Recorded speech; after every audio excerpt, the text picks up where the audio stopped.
Bună, dragilor, și bine ați venit la o nouă citire. De această dată te invit la o citire generală, iar dacă ai intrat pe acest videoclip, înseamnă că ai aici cu siguranță un mesaj pentru tine. Să vedem care este situația, provocarea, soluția, ce anume se întâmplă și rezultatul final în situația în care tu te afli. Te rog să ții cont de faptul că este o citire generală și nu toate mesajele de aici ți se potrivesc. Hai să vedem.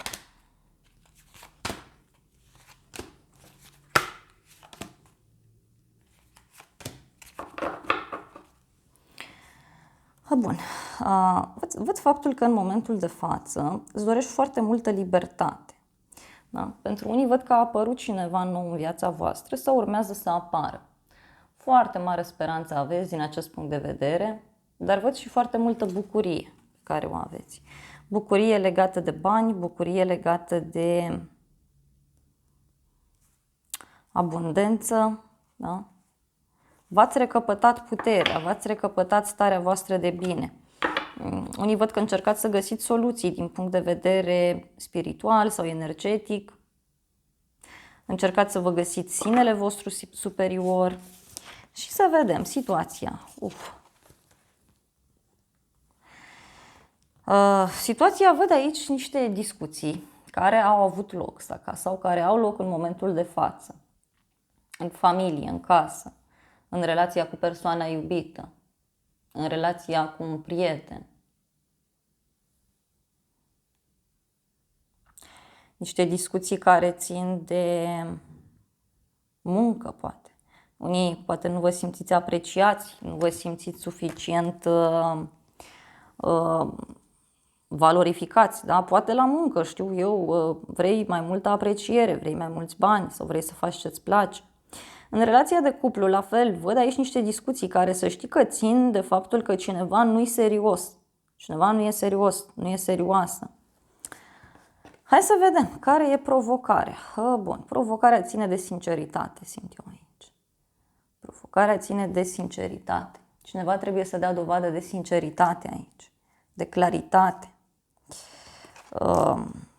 Provocarea ține și de faptul că cineva e foarte sensibil. Cineva e de neatins.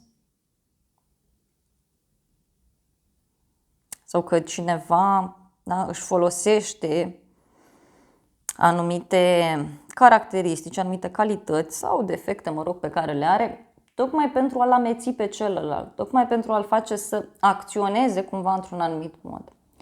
Hai să vedem despre ce este vorba. Provocarea ține de o persoană importantă. Poate are legătură cu un drum, cu o schimbare. Deci cineva nu vrea schimbarea, cineva nu vrea drumul ăsta. Sau poate e o distanță între voi.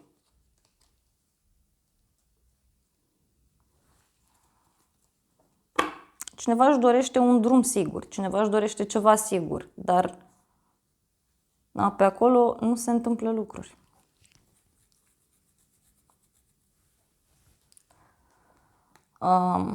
Ai de făcut un drum și ai de rezolvat ceva important pentru tine.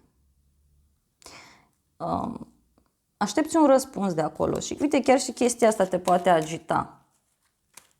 Provocarea ține de o discuție sau de ceva ce se întâmplă undeva la nivel înalt, da? Fie șeful tău nu vrea, dacă e vorba de muncă. Nu. Poate e vorba și de o lipsă de dorință. Poate asta e provocarea, o lipsă de pasiune. Pentru ceea ce faci sau pentru situația în sine, pentru povestea asta de iubire. Da, uite, discuțiile țin de o relație serioasă, discuțiile țin de un contract serios. Da? Poate ești supărat aici pentru că nu ți-ai găsit încă pe cineva sau pentru că sunt probleme în relația de cuplu. Pentru alții sunt niște probleme aici legate de acte, legate de bani. Și certurile astea sau discuțiile astea țin de o întâlnire. Poate cineva nu vrea să vă vedeți sau cineva are treabă, cineva nu se poate vedea atunci când vrei tu. Și ce anume se întâmplă? Bun, văd aici o noutate foarte plăcută pentru sufletul tău, care ține de fie faptul că te gândești să mergi independent din punct de vedere profesional, fie văd aici o bucurie foarte mare pentru tine privind un copil, da? Sau o persoană mai tânără din jurul tău. Mai văd aici și faptul că poate să apară o nouă persoană în viața ta. Poate o prietenă, te împrietenești cu cineva, poate are legătură cu dragostea pentru alții. E o persoană puternică aici care vine zâmbind către tine, care vine pur și simplu în viața ta, sau cineva care nu vrea să plece, care e înrădăcinat acolo. Care e soluția? Soluția ține de un sacrificiu, da? Soluția ține de suferință. Acum nu prea aș merge eu pe ideea de suferință, ci mai degrabă soluția poate să vină din planul spiritual. Soluția poate să vină prin faptul că cineva e nevoie să sacrifice o situație. Care e soluția? Soluția ține de o închidere, dragilor, pentru unii. Bun, soluția ține că cineva trebuie să sacrifice o poziție pe care o are, o poziție înaltă. Sau cineva trebuie să sacrifice o situație. Poate să fie vorba despre un divorț pentru unii. Poate să fie vorba despre faptul că cineva trebuie să sacrifice o poziție din punct de vedere profesional, să renunțe la multe lucruri. Dar e vorba și de o închidere.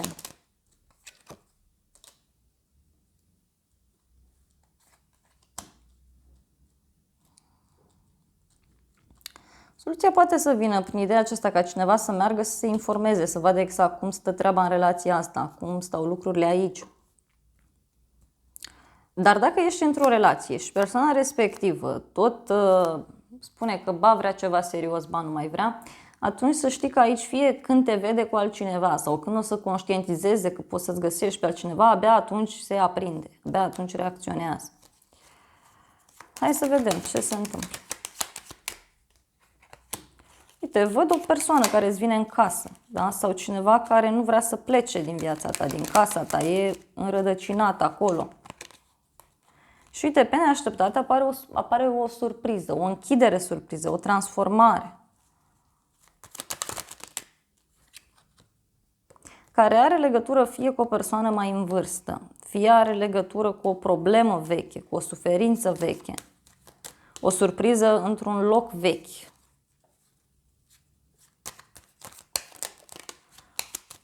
Poate să fie vorba despre un nou loc de muncă pentru unii, dacă e și căutați, pentru că eu văd aici o veste pe care o primiți din partea unei persoane. Hai să vedem rezultatul final. Da? Rezultatul final e foarte pozitiv până acum. Văd faptul că fie reușești să dobândești o poziție mai stabilă la muncă sau în general în viață, unde vrei tu, fie pentru alții este vorba despre faptul că în final văd aici o femeie care rămâne cu o casă sau o femeie care rămâne liniștită, stabilă, o femeie care are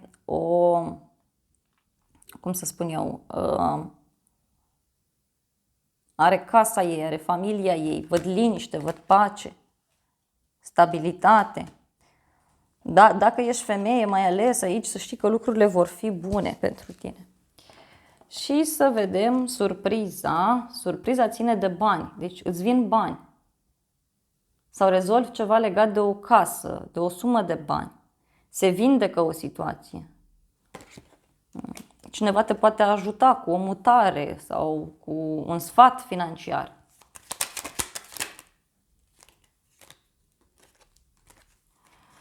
Wow, păi aici văd că, uite, cineva se va gândi serios la o căsătorie. Cineva se va gândi serios la un contract mult mai avantajos, mult mai bănos.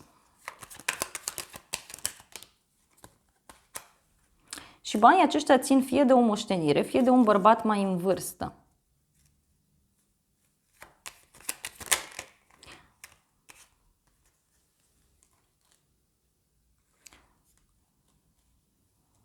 Cineva care parcă s-a plictisit de viață, da?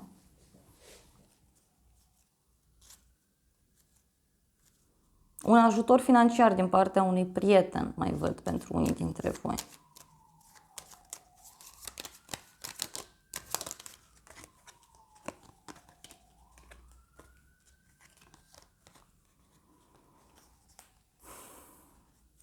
Cineva va dori să discute cu tine niște lucruri privind o sumă de bani sau cineva va încerca să te convingă aici de un anumit lucru. Da? Pentru că, da, e o situație de suferință prin care cineva trece. E o persoană care îți zâmbește în față, dar de fapt e supărată și încearcă să te întrebe, încearcă să te ajute, încearcă să-ți fie alături. Și dacă ești femeie, să știi că văd pe cineva care va dori să discute cu tine foarte serios. Hai să vedem îngerii romantici ce spun. Îngerii spun să ofere acestei relații o șansă și să vă cunoașteți mai bine. Prin discuții de la inimă la inimă, prin discuții sincere. Asta spun îngerii.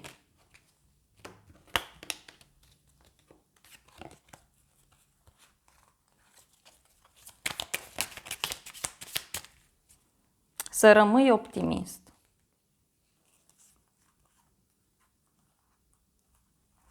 Aici s-a discutat sau se va discuta de o separare, dar văd că cineva nu va renunța foarte ușor. Deci, fie de la muncă, oamenii ăia nu te lasă să pleci de acolo, fie e cineva care are nevoie neapărat de tine și nu te lasă să pleci, fie într-o relație, fie niște prieteni, la fel, încearcă să te convingă. Oricum, mie mi-apar niște noi oportunități pentru tine care țin de casă sau niște oportunități mult mai stabile. Apare o soluție, uite, și se deschide o ușă pentru tine. Deci se deblochează ceva. Și nu-ți fie teamă. Nu-ți fie teamă, pentru că e cu succes, e cu bucurie. Hai să mai luăm și o carte de aici, să vedem.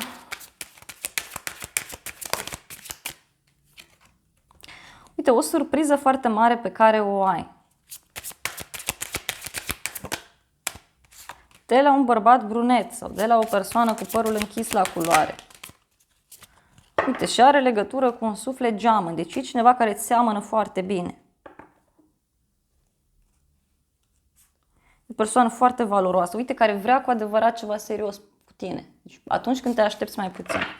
Dragilor, acestea au fost previziunile de această dată. Eu îți mulțumesc pentru atenție, te îmbrățișez cu mare drag. Și mai am aici o informație, poate să fie vorba despre un bărbat care îți face o surpriză, dar e vorba nu neapărat de un suflet geamăn, cât e vorba despre o persoană care a mai trecut prin situația ta și știe ce înseamnă și te va ajuta, sau este vorba despre o persoană care se regăsește foarte mult în tine, în comportamentul tău și la fel te poate ajuta, te poate surprinde. Da? Cu un contract, cu o relație serioasă. Poate să fie și un frate, simt aici, sau o persoană care îți seamănă foarte bine. Dragilor, atât, vă mulțumesc pentru vizionare, vă doresc o zi sau o seară cât mai plăcută și vă invit cu drag și la o altă citire dacă vreți să mai vizionați. Vă mulțumesc pentru like-uri, pentru comentarii, pentru toate mesajele frumoase. Mulțumesc pentru că v-ați abonat acestui canal, dar și pentru că distribuiți videoclipurile, iar dacă n-ați făcut deja aceste lucruri, tot vă mulțumesc în avans pentru că sunt sigură că o veți face. Să aveți parte de o zi sau de o seară cât mai frumoasă.